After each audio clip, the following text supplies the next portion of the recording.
we need to know two things. Guru Akarshana. The other is Gurutva Akarshana.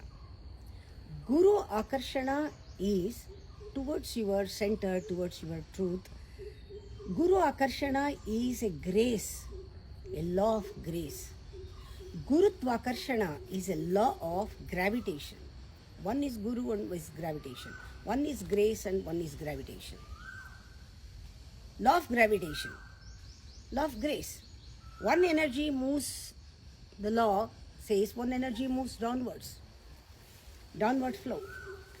But Guru Akarshana is an upward flow. Upward flow, it is a discovery of religion, dharma. Gurutva Akarshana is a discovery of science.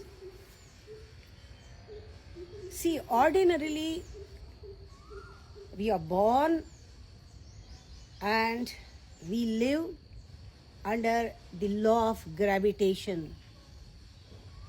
See, from birth and the whole life, the birth is actually the gravitational pull. It starts from birth. The whole life is a gravitational pull. It is energy is downwards. It flows downwards. We begin in birth and die, and the end is a death. Our birth means in the beginning there is full of life. At the end, we become a dead body. It is a downward flow of energy.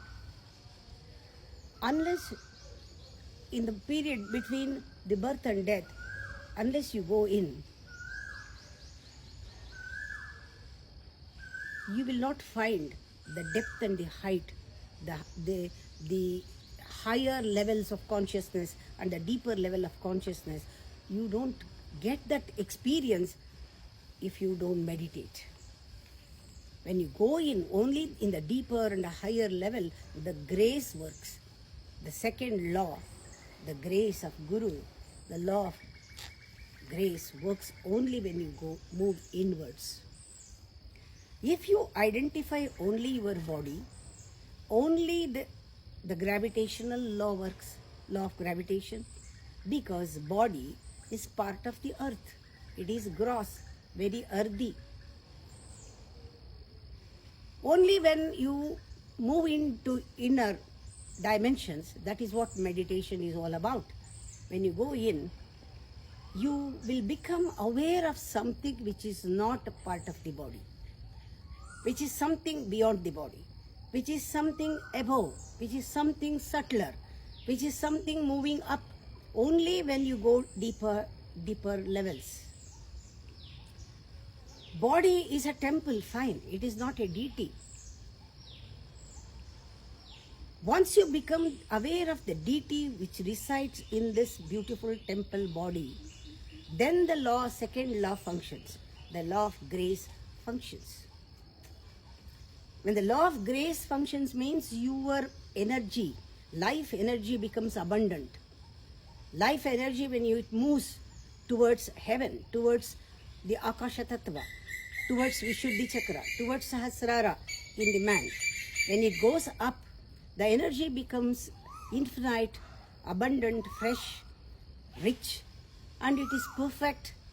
And you feel that you are becoming vaster and vaster and vaster, wider and wider, unlimitedly wider, unbounded.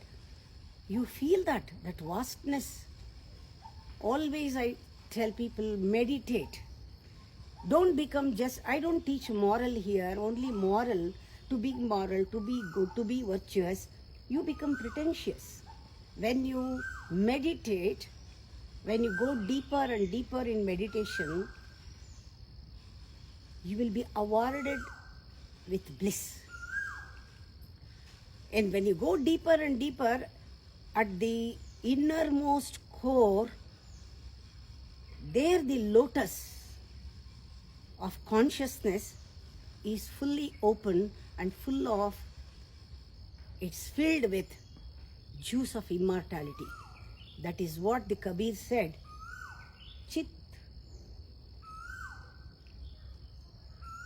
Kamala Dala Rasa Pivo. So beautiful. Chit Kamala Dala Rasa Pivo.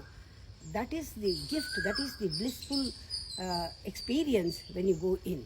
That is the grace. That is the grace of Guru. It pulls you towards your inner core and to the center.